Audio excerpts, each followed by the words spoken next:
Lukas 11 ayat 1-54. Pada suatu kali Yesus sedang berdoa di salah satu tempat. Ketika berhenti berdoa, berkatalah seorang dari murid-muridnya kepadanya, "Tuhan, ajarlah kami berdoa sama seperti yang diajarkan Yohanes pada murid-muridnya."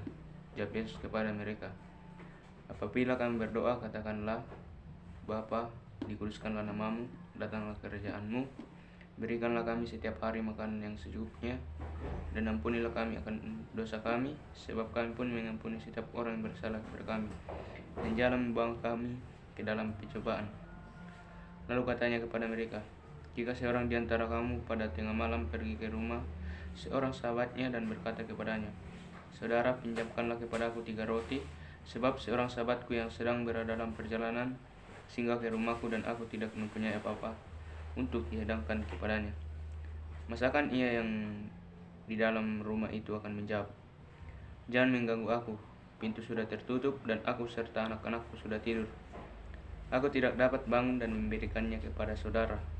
Aku berkata kepadamu, sekalipun ia tidak mau bangun dan memberikannya kepadanya, karena orang itu adalah sahabatnya, namun karena sikapnya yang tidak malu itu, ia akan bangun juga dan memberikan kepadanya apa yang diperlukannya.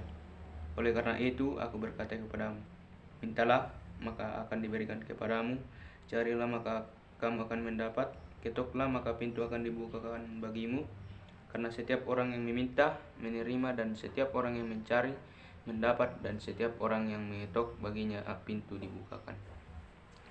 Bapa, manakah di antara kamu, jika anaknya minta ikan daripadanya, akan memberikan ular kepada anaknya itu ganti ikan? Atau jika ia minta telur, akan memberikan kepadanya kalajengking?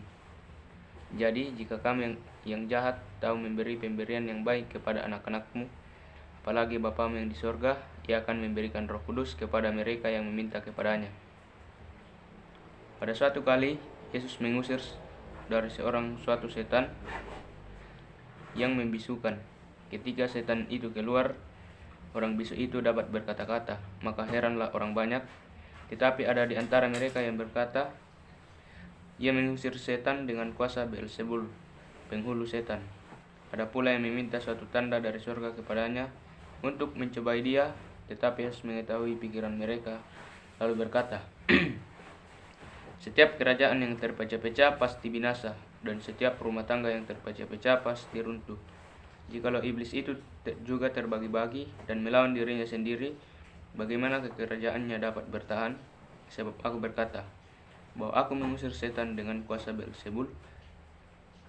Jadi jika aku mengusir setan dengan kuasa Beelzebul, dengan kuasa apakah pengikut mengusirnya?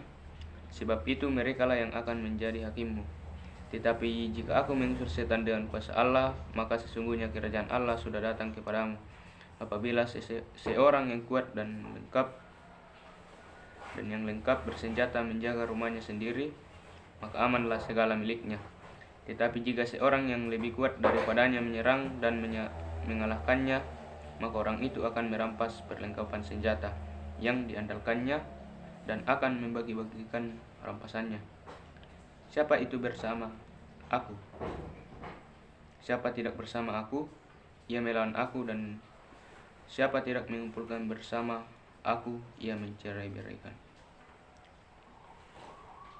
Apabila roh jahat keluar dari manusia, ia pun mengembara ke tempat-tempat yang tandus mencari perhentian, dan karena ia tidak mendapatnya, ia berkata, "Aku akan kembali ke rumah yang telah kutinggalkan ini." Maka pergilah ia dan mendapati rumah itu bersih, tersapu, dan rapi teratur. Lalu ia keluar dan mengajak 7 roh lain yang lebih jahat daripadanya, dan mereka masuk dan berdiam di situ. Maka akhirnya keadaan orang itu lebih buruk daripada keadaannya semula. Ketika Yesus masih berbicara, berserulah seorang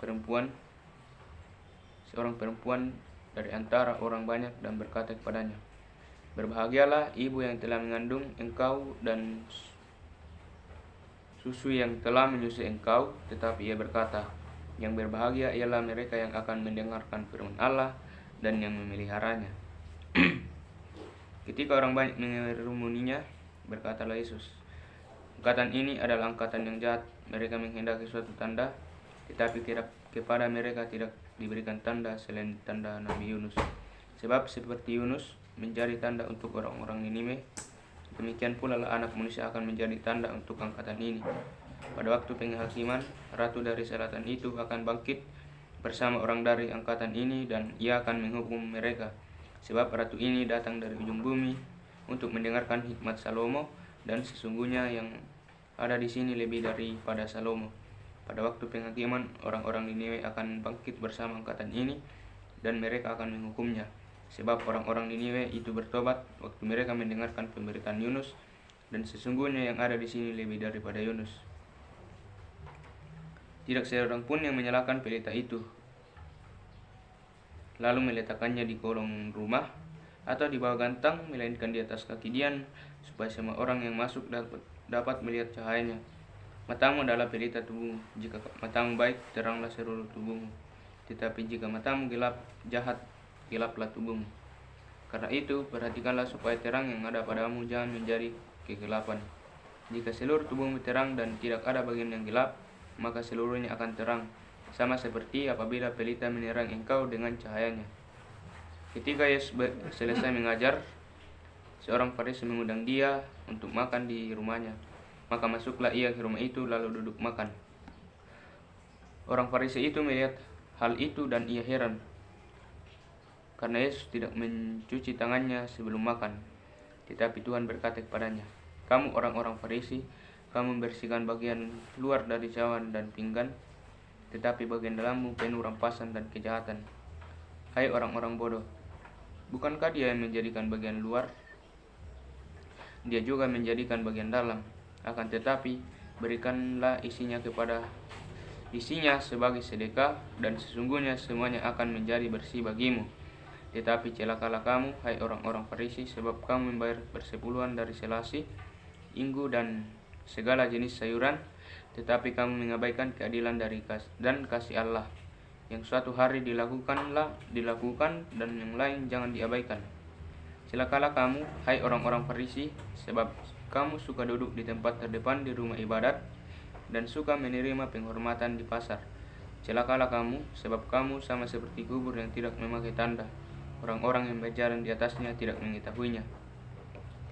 Seorang dari antara ahli Taurat itu menjawab dan berkata kepadanya, "Guru, dengan berkata demikian engkau menghina kami juga." Tetapi ia menjawab, "Celakalah kamu juga, ahai ahli-ahli Taurat, sebab kamu meletakkan beban-beban yang tak terpikul pada orang, tetapi kamu sendiri tidak menyentuh beban itu dengan satu jari pun. Celakalah kamu, sebab kamu membangun makam nabi-nabi, tetapi nenek moyangmu telah membunuh mereka. Dengan demikian kamu mengaku bahwa kamu membenarkan perbuatan-perbuatan nenek moyangmu, sebab mereka telah membunuh nabi-nabi itu, dan kamu membangun makamnya. Sebab itu hikmat Allah berkata, Aku akan mengutus kepada mereka nabi-nabi dan rasul-rasul, dan separuh dari antara nabi-nabi dan rasul-rasul itu akan mereka bunuh dan mereka aniaya, supaya dari angkatan ini dituntut darah semua nabi yang telah tertumpah sejak dunia dijadikan, mulai dari darah Habel sampai kepada darah Zakaria yang telah dibunuh di antara Mizbah dan rumah Allah. Bahkan aku berkata kepadamu, semuanya itu akan dituntut dari angkatan ini. Celakalah kamu, hai ahli-ahli Taurat, sebab kamu telah mengambil kunci pengetahuan. Kamu sendiri tidak masuk ke dalam, dan orang yang berusaha untuk masuk ke dalam kamu halang-halangi." Dan setelah berangkat dari tempat itu, ahli-ahli Taurat dan orang-orang Farisi terus-menerus mengintai dan membajirinya dengan rupa-rupa soal. Untuk itu mereka berusaha memancingnya supaya mereka dapat menangkapnya berdasarkan sesuatu yang diucapkannya. Amin.